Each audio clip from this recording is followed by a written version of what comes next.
Hi, welcome back to our channel, and today's video was actually going to be a orders video, but unfortunately the sound didn't work on that one.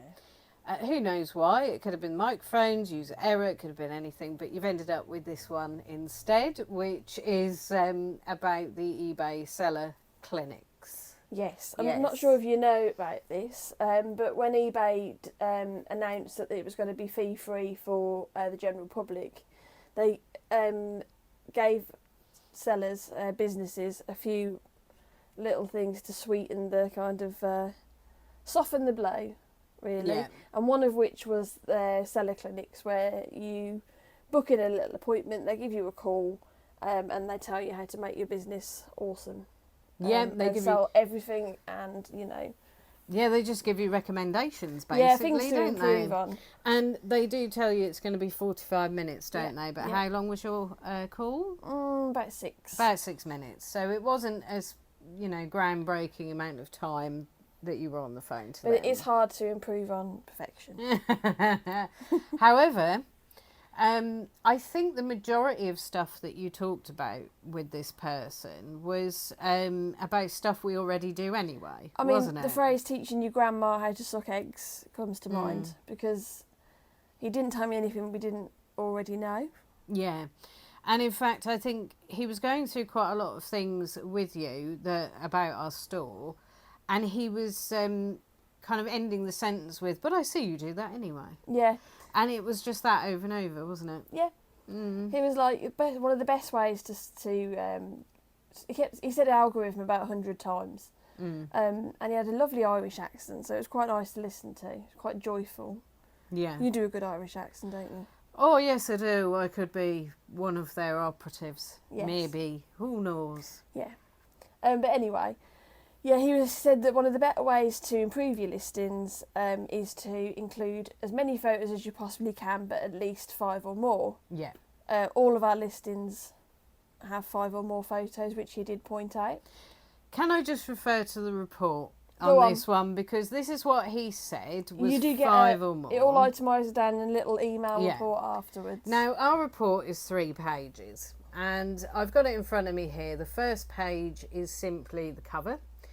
The second page is kind of an overview of the seller clinic, which the top bit's just seller performance, retail standards, international shipping, promotions and eBay advertising. So there's a breakdown of percentages in these boxes, which I presume, obviously they would apply specifically to our store. Yeah. But it says that international shipping, GSP adoption 100%. So that means we opted in, basically. Returns 30 days adoption 100%, which means we accept the 30-day returns. And then it's got lots of other percentages that are all over the place, really. I'm not quite sure what the purpose of that is. No. But anyway, so the third page is the recommendations. And I see that, I know you just said he recommended 5 or more photos. Yeah. It actually says on the recommendations, have at least 7 photos per listing. So what they mean is that you shouldn't really be using less than 5, but have at least 7. So if you don't want to use all 24, you only have to use 7. Now, obviously, a lot of videos we've watched of resellers have said use as many of those photos. So if you can't use all 24, at least try and use as much of that allowance as you possibly can. Yeah. But I think 7 or more. Now, the thing is with some of the stuff we sell is there isn't like a huge amount of stuff that you can photograph. Like your postcards, how are you going to do 24, whatever it is, pictures of that? Well, you see, this is where you then have to get creative, because I know, like, with books, right, so most people might just photograph the front cover, the back cover, and maybe there's a little bit inside that says when it was printed and whether it's a first edition, all that sort of thing. So they might just take those 3 photos. So I had to get really creative with these, and I photographed the book from every single angle. I zoom in on imperfections. If there's pages with any marks, I open it up and take photos of those pages. And the postcards, what I would normally do is photograph front and back and then take separate photographs of sections of the front and the back of the postcard. That's just crazy, isn't it? And it's all for this mythical algorithm. You know, it doesn't. The customers don't really want to see 24 pictures of the same thing. What we could do is take our items away. When we go away, we could take them with us, and then we could photograph them in different places. So next to a sign saying "Welcome to London" or "Welcome to Camden," and there's a picture of you pointing at the postcard. In fact, we could have even actually... See it, say it, sort it. Yes, we could have taken one of our items down to Camden and had the Amy Winehouse statue hold it, and then taken a photo of that, actually, to be fair, you know, and be like, statue not included. But yeah, so... He also pointed out... that it's best to have a white background. Apparently it's proven that customers will buy more items if you have a white background. Which, again, we already knew this and we already do it. And I know when we first started, I think we were basically using any surface. But we now use a table with just a white kind of, you know, like cloth thing over the top of it. So basically it just looks a little bit more professional, and a white wall for the background. Yeah. It brings out perhaps the colours and stuff like that of the item more, maybe. I mean, we watch a lot of other resellers, and most of them use like a wallpaper wood background, and their sales seem to be fine. So I don't know how true that is, but we do it anyway. We do everything that we're told to do. Yeah. Just to try and increase the sales. Well, we don't do everything we're told to do, but we do it, at least some of it. We give it a try, don't we, really? But again, it's one of those things where, you know, what works for one person might not work for you and the way that you run what you do. So it's about kind of trying an idea out. And if you don't like it or it doesn't work, then you adapt and you just find out what does. Yeah, really. Pretty much. Yeah. You don't, I mean, again, like with this mythical algorithm, I mean, this algorithm, okay, so we initially, I think we panicked about it, didn't we? We were like, 15 things a day each. We've got to get 30 things listed a day. Well, that's a lot to do, isn't it? Even between, you know, for one person to do 15 things and whatever else you need to do, especially like if you're sorting the stuff for sale, that's a lot of stuff. Yeah, it is. And we found that we were just devoting our time to quick lists rather than the stuff that needed a lot more attention. So we've now cut that right back, haven't we? Yeah. So we do 5 as long as we get 5. Yeah. Minimum of 5 a day. And the whole point of that is that this mythical algorithm, it doesn't actually have a specified number. So it's not like the algorithm desperately needs 30 things for you to be able to sell stuff. It's just one of these where just, I suppose, again, it's what works for you to fit into your day. Yeah. Really. Have we said about that? About the keywords? No, and this again is something we knew, isn't it? Yeah. Use 80, so it's 80 characters you get in your title. And you focus on the first keywords and you use all 80 characters. We do that, don't we? Yeah, we do that already. So that was, you know, not really that helpful. And obviously we recently had a recommendation, not from the eBay Seller Clinic, but from another reseller who said every now and again go in and your title, just kind of rejig the words about, just jumble them up a bit and put... Obviously they've still got to make sense. Yeah, they've still got to make sense, you know. But like have maybe try different keywords at the start and keep it simple what you put at the start as well. Yeah. Because let's face it, I mean, a lot of people will go on eBay and they will search for something and they will use the most simplified way of searching for that thing. Yeah. So they're not going to search for, like, I don't know, like the specific brand maybe. They're not going to search for the specific item name because they might not know it. No. So they might just search for example, green casserole dish. You know. Yeah. And that's it. That might be all they search for because that's all they want. Yeah. And then if yours is the first one on the page or one of the first ones, they might take a shine to it and buy it. Yeah. Which is what it's all about, isn't it? Yeah. He did say that we've got 202 recommended item specifics, but I know that we put in as the maximum amount of item specifics that we can. But some of them just aren't applicable, are they? No. So you physically can't complete all of the item specifics. And I know, like, we've been watching other reseller videos, and one particular reseller was saying, just put NA in any boxes that don't apply. Now, that's what we have been doing a lot of. So if you can, because sometimes with the drop downs, you can't even do that. And you will go to put NA in, and it will come up with, like, not found. So you can't put anything in it, even NA. So what you know... Well, I don't know what you're supposed to do. So those are the ones, because we have loads of listings. So 202 sounds like a lot, but it really isn't. No. And most people don't even look at the item specifics. I mean, I don't think I look at item specifics when I'm buying something, do you? No, I don't think I ever have, because generally people know, or they roughly know what they want. Yeah. So they will use the keywords, won't they, rather than... Because it says when you put in item specifics, it will say next to it, this has been searched for X amount of times. So that's been searched for under item specific. Can you pop that in and search for that? I have no idea. Because I've never searched for that. No, not me either. No. If I want a green casserole dish, I'll type in green casserole dish. Yeah, exactly. I won't type in anything else, you know. It just seems a bit... But this is what eBay have recommended anyway. Who are we to argue? So basically we move on. The number 4 out of 5 is try to be as descriptive as possible in your description box. So you do have, when you list, there's a condition of item box. So this only, I suppose, applies to new other, I believe. Yeah. And used items. So if it's new, it just goes as new. In the categories we list in. So basically, in the main, I will write as much description in that condition box, but then I will copy and paste it into the descriptions. Yeah. And the reason being is that, I don't know whether you've noticed this, but when we went and we did a lot of editing of our listings, we did find that condition box, what we'd put in, had disappeared. I mean, if you try and list something without anything in that box, it tells you off.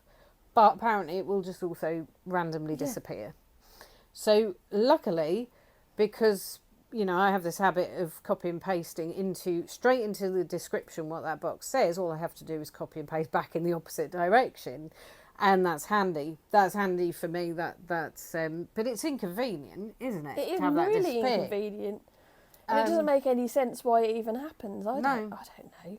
But does any of it make sense, really? You just seem to be feeding the algorithm rather than actually doing anything for what customers want. Yeah. I mean, to be fair, with some of the descriptions, I have a habit of sometimes describing perhaps a bit too much. But from person to person, it's different anyway, how people do their descriptions. Some people will do the absolute tiniest details, and some people are just like, refer to the photos. But do customers even read the descriptions? Because we've had cases where they haven't read the description, and then they've messaged us, well, this isn't right, this isn't what it said, and you've had to say to them, well, the description says, and it's like this mythical... you know, the description that you have to read to make sure it's what you want, you know. So I know people on eBay will write, please read description in the title. Yeah. Just so people, if there's something wrong with it, so people know, and me as well, because otherwise people just don't look. Yeah. And I have noticed when I've looked at, sometimes, I've looked for items myself on eBay, is that some people... they won't even bother writing anything in the description box. Or if you've noticed, I think it was, it's probably nothing that's, you know, like new, but it's AI can generate a description for you. Awful.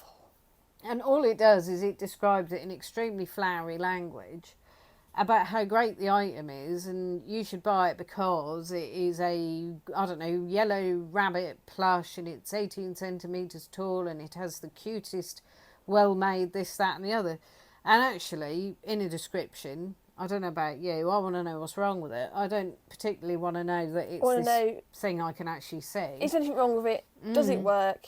Does it do what I want it to do? Yeah. Job's a good one. Yeah, and if you're buying second hand off eBay, that's really what you want to know, isn't it? You want to know if what you're going to get is going to need some work done to it. Yeah, I mean, I think AI will be brilliant one day, but we're not there yet. No, it's. You can tell when something's been AI generated, pictures or audio, or words. You can just tell. Yeah. So the last but not least is to add a shop video.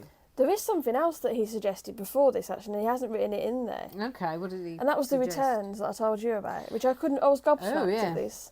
Yeah. eBay, or at least this little man from eBay, he might be little, he might be large, I don't know. This little Irishman, he said that the algorithm favours listings that have got a 60-day return policy. Mm.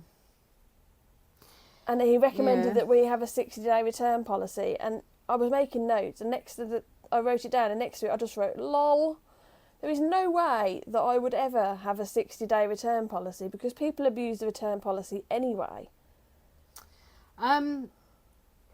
Yeah, I mean, the thing is with that is, I suppose, not being funny, but like, say for example, we recently sold a portable DVD player for kids, right? So it's a pink DVD player, and we did have it returned by someone who said it didn't work, but when we got it back, it did. So it felt a bit like, okay, she just didn't want it anymore, but she didn't want to tell us that, so she felt she had to make something up, sort of thing, you know. But then again, if you think about it, if you offer 30-day return, someone might have bought that to take on holiday with them, so to keep the kids amused, right? They've gone abroad, and the thing is, they might not be going for a few weeks. So they might think, okay, well, I only want it for the kids' holiday, so by the time I get back, I can't return it. But this person has 60-day returns. So what I can do is buy it now, so I've definitely got it for the kids' holiday. We go away for the week or 2 weeks. The kids use it. They chuck it about. They bash it about the place, right? They use it and abuse it. And then when I get home, I'll return that, saying that it's broken or something like that. So it kind of widens the window of opportunity, I suppose, maybe. Yeah, and if you had a 60-day return policy, it could end in disaster, because what if you had a hell of a lot of returns on day 59 and that money's already been banked and accounted for, and you've bought new stock or you've used it for postage? How the hell's that going to work? You're going to have to keep money. I mean, we all keep money as a float anyway, but that's going to have to be extended, and even more money, isn't it, just in case? There is quite a lot of... I mean, I know, to be fair, Amazon has this extremely generous return window. I think it's months, you know, it's like months and months. And so they have this really long return window you return something in. But there are a lot of stores who only do the 31-day return. Yeah. I think 30 days is ample. Yeah.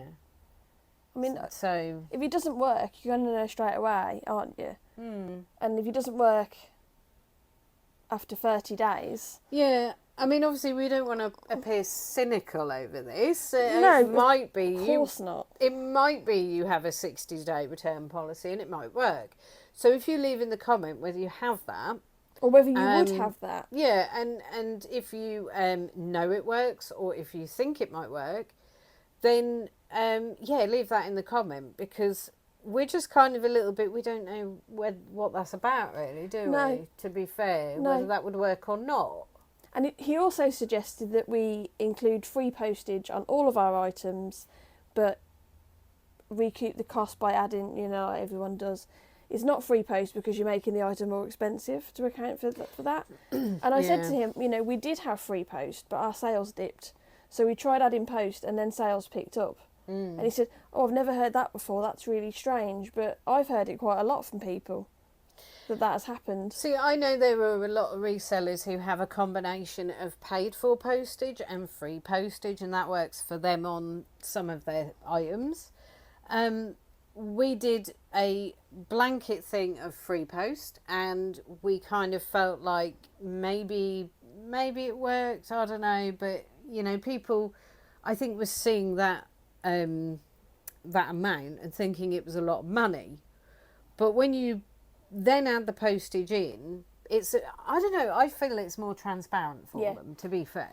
Well, it's more honest. I mean, I'm not saying it's dishonest if you do it the other way around, because people are probably wise to it anyway. But we've sold items since adding postage that we couldn't shift before, and we've been selling them for more money. You know, we increased the price, added postage, and they've gone. Whereas before, we couldn't get rid of them, could we? We couldn't sell them. I mean, we do sort of 3 tiers of postage, really: the larger letter, the small parcel, and the medium parcel, and that is effectively our. You know, how we charge for the postage. We add a little on for packaging materials, but other than that, it is pretty much as near to the cost of sending. And obviously we need to be adding a little bit just for our packaging materials. But you know, that kind of works for us. And I think maybe when people buy stuff, they look at it and they go, okay, well, that's X amount for a large letter. Okay, well, I know that's going to be tracked 48. Yeah, I'll get that. Yeah. Because I want it tracked and I'm willing to pay to have it tracked as well. Yeah. Yeah. I mean, you do hear of people using inappropriate post services for items that should be sent tracked, really. Yeah. And, you know, I mean, there's, I suppose, incidents of people sending expensive items by untracked post. I mean, it's crazy. I mean, as a business, we unfortunately have to treat every person who buys from us like they're going to scam us, and cover ourselves for the worst case scenario. I'm not suggesting at all that all of our customers are scammers, but you have to think, if this gets lost in the post, you know, is it going to massively affect the business? If it's like £100 item, you're not going to send that untracked, are you? I think basically what she's trying to say is that an untracked postage means you don't know where that is. You don't know where it is. Yeah. And I know sometimes there are errors with the tracked post, and sometimes it does go to the wrong place and it says it's been delivered when it hasn't. But it does mean we're a bit more covered as a seller, because if then there's an item not received case opened, we can say, well, actually, this is what tracking says. Whereas if you've got untracked postage and someone says, I haven't received it, you don't know. You don't know where it is. No. You honestly have no idea where that is. And it could be right there next to them as they're typing, but you just don't know. You have no idea. It could be it's lost. So it's a gamble, isn't it? Yeah. It really is a gamble. Totally. So, yeah, it is a good thing to do it all tracked. Yeah. Even the stuff that goes international, I mean, it's got to be tracked, hasn't it? Yeah. So you know where that bugger is, definitely. basically. And if you send something international not tracked, it takes about 6 years to get there, doesn't it? I think the I don't know, bog standard postage takes forever. I think it takes about 6 weeks. Yeah. Something like that. Whereas if you send it by tracked, I think it's a bit more sort of up there on priority postage. You've just got an eBay notification pop up on your phone. Yes. Yes. And the last one? The last thing, which I did find to be, you know, handy, but it is something I've been meaning to do for ages, is to add a video to our shop. Apparently, it can increase your sales conversion by 33%. I don't know how. But I don't know. I have been meaning to, because it's something that you can do. It doesn't cost us anything, so I might as well just stick one on there. And we do videos for YouTube all the time anyway, so it's not going to be a stress. See, we did have one when we used to work back in the house. So not, obviously we worked in another office before this, but it was before that when we worked at home. So we did have a video that we put on, and it was simply a slideshow of some of the stock that... Oops. Whack that. It was just a slideshow, wasn't it? Set to a bit music that was just basically stock that we had. So anyway, 33% sales conversion. Yeah, I don't understand that, because if I went onto eBay and went into someone's shop, if they had a video, I don't think it'd make me want to buy something more. I don't know. Maybe it would. If you went in a shop, right? So if you went in cash converters, right, and behind the till, they had a massive screen playing a cash converters video of all their staff, I don't know, happily working away, would you just be like, what the f*** that, wouldn't you? You'd just be like, what the hell is that? You wouldn't go, oh look, that's lovely, I'm going to buy something. Maybe we could use mind control. And we could make a video that's like, buy my things, like that. And have a whirly What do circle. they call that? There's a word Subliminal. Subliminal. So we could have a subliminal message playing in the background. Or it'll go all swirly at the end. Buy our crap. It's not crap. Who's negative now? Crap. Yeah, but some of it is. Because we did an auction earlier, and I think in previous videos we've said this, that the auction will sometimes give us little surprises. My hair's gone like Russell Brand's. So I was saying in a previous video how the auction sometimes will give us little surprises. Basically this time round we've got another little surprise. Something we didn't bid on, basically. Yeah, I mean, we had 4 things we definitely bid on and we won. And then we had a little surprise. Yeah. So basically you will be seeing that in an upcoming video, I'm pretty sure. To be fair, if I saw it by the side of the road or on the pavement in a box with a sign saying free, I'd walk straight past it. I honestly don't know how they do it. I don't know whether it's a computer system error their end of things or just an error with their website or I don't know, whatever. However it works out, I have no idea. But this is probably number 3. And to be fair, the first couple of times it went a bit in our favour, if I'm honest with you. Because even though we didn't bid, we won it for a sensible amount and it was reasonable stuff. But this time it's just what the hell is this? It's mostly pottery chickens. Pottery chickens and glassware. Yeah, we don't do glassware because it's too breakable. Yeah, and we've kind of got, I think we've already talked about maybe the majority of stuff going to the rage rooms, which we've talked about that before, where they just, people pay to break stuff. So I might just mention it to the lady at reception tomorrow and just say, I didn't actually bid on this. Yeah, because this is time number 3, and even though, to be fair, it can sometimes go in your favour, this is just weird. Yeah. This is just weird, isn't it? Yeah. And it's not all the time, but it is every now and again. I think we've been bidding on this auction for about 8 months now, and this is the 3rd time in 8 months, isn't it? Yeah. So it's not every single time. No. But it's every now and then you just get something completely random. Yeah. And I don't understand. Because it's quite hard to bid. You have to physically go and, click the bid button. It'd be difficult to accidentally bid, wouldn't it? Yeah. And it is a bit worrying because you think about it, it has just been low value stuff. So it's been stuff about £10 or lower. So basically it's been like, okay, well, no harm done massively. But then again, what about if one day we won something, because sometimes there is stuff that goes for hundreds of pounds. Something went for over 500 quid this week, didn't it? What about if we walked away with that for 550 quid? And obviously, if you bid and you win, you're legally obliged to pay for that. Well, that would be, that would be quite a big chunk of money. I think I'd definitely be marching really into the office. Yeah. Excuse me? Yeah, so it is kind of a bit concerning. It is a bit. Could be something much higher value at some point. So basically that is everything from the eBay sellers call thing that we had.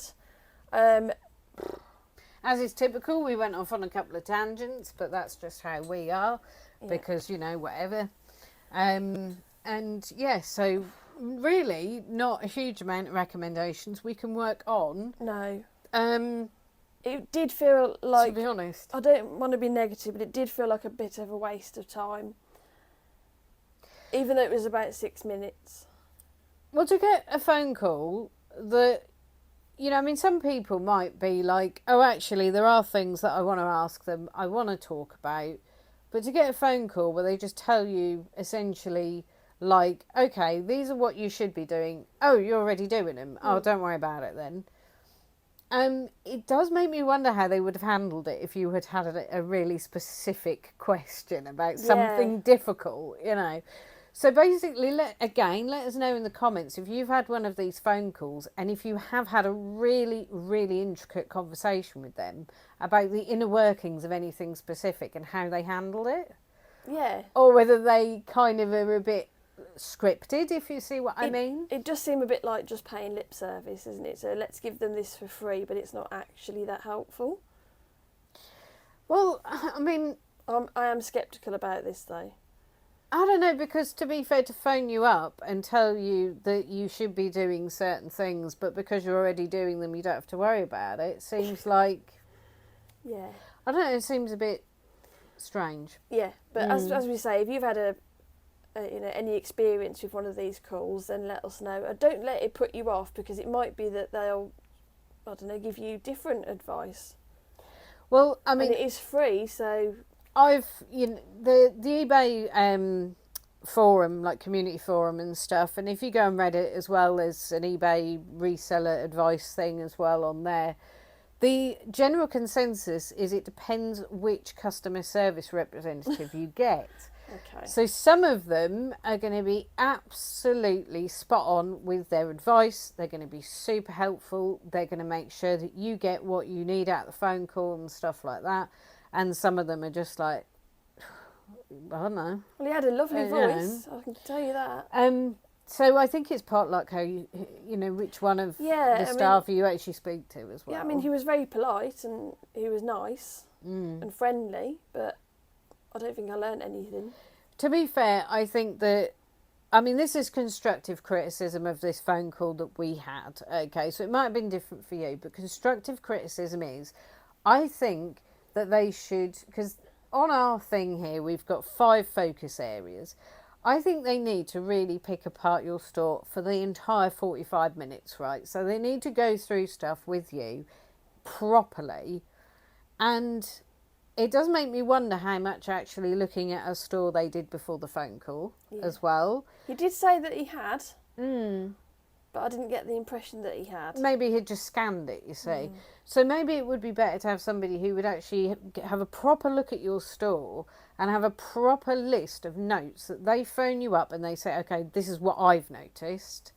You know, and how would you feel about trying it, doing stuff this way instead? Yeah. So that's the constructive thing about it, rather than just saying, oh, we thought it was rubbish and a waste of time, you know, is to say maybe it could be a much better planned phone appointment. So essentially, like, you know, when before the reselling stuff, when you worked for an employer, you might still have an employer now, when you had the supervisions with them, so you might have had them, you might not, because some of them, they don't really bother, but like when you go in and you have these supervisory things with them, they will go through sort of how you've been performing at your job and what you could do, you know, work on, the training courses you might want to do. Maybe it could be something same, not the same, but similar. Yeah. You know, so just like, what do you think you need, or what do you think you could work on? Yeah. And be constructive, basically. But yeah, that's what we thought about all of that. We'll be doing a live on Wednesday. We don't know the topic yet. We'll do a community post on YouTube, like a poll thing, so we can decide. If you've got any ideas what you'd like the live to be about on Wednesday, if you comment below. Yeah, because I'm going to have to think about putting that on later on, so it runs through to Tuesday night. So there will be the opportunity to vote, and we'll just talk about something. Yeah, we are over 600 subscribers. I think 605 last time I checked. What were you going to say? We are over 600. I feel it. God. Yeah, so please keep subscribing, liking, sharing, commenting. We love your comments. We love the banter in the comments. And we did actually get a nice tip from in our comments earlier about Edinburgh. It's a very nice place to go. Really? For a little break, but the charity shops are very expensive. So maybe we should just go. I have actually been to Edinburgh before, and yes, it was. Oh. It was. You knew this? I thought it was Glasgow. You went to. No, I didn't go to Glasgow. I went to Edinburgh because I keep saying about it. I've been to Edinburgh, and because there's that famous Blackfriars Cemetery, isn't there? Which is actually next door to the train station, which I didn't notice till I went to get back on the train again to leave. But yeah. No, not Blackfriars, Greyfriars, because it's Greyfriars Bobby, isn't it? Yeah. Yeah. But anyway, that's enough from us, I think. Yeah. Yeah, that's it, really. That's it. So, yeah, that was what we thought about this phone call. And like I say, I think it just could have been a little bit better planned from their end of things. And I don't think we had many questions, actually, to ask them, really. No, because everything that he'd kind of talked about, I was a bit disappointed because I thought it'd be a bit more in depth, but it wasn't. So I didn't really feel like it was worth asking any questions at the end, because I don't think he would have known the answers. Well, that's harsh. It would have been nice if he'd have torn the store apart. Just basically, even if he'd have criticised, at least to be fair, we would have known the areas to work on. But anyway. We're still completely in the dark, even after that phone call. In a sense. Yeah. So, right. Yes. We will see you on Wednesday in the live, hopefully. Yes. Yes. Yes. And then Friday we'll hopefully be having a video out showing you all our auction wins and the crap that we got. That surprise box of stuff. Yeah. Maybe we could give it away as a prize. Maybe we could throw it away. I don't know. I have no idea. But anyway, take care. Bye. Bye. You'll make this rather snappy, won't you? I have some very heavy thinking to do before 10 o'clock.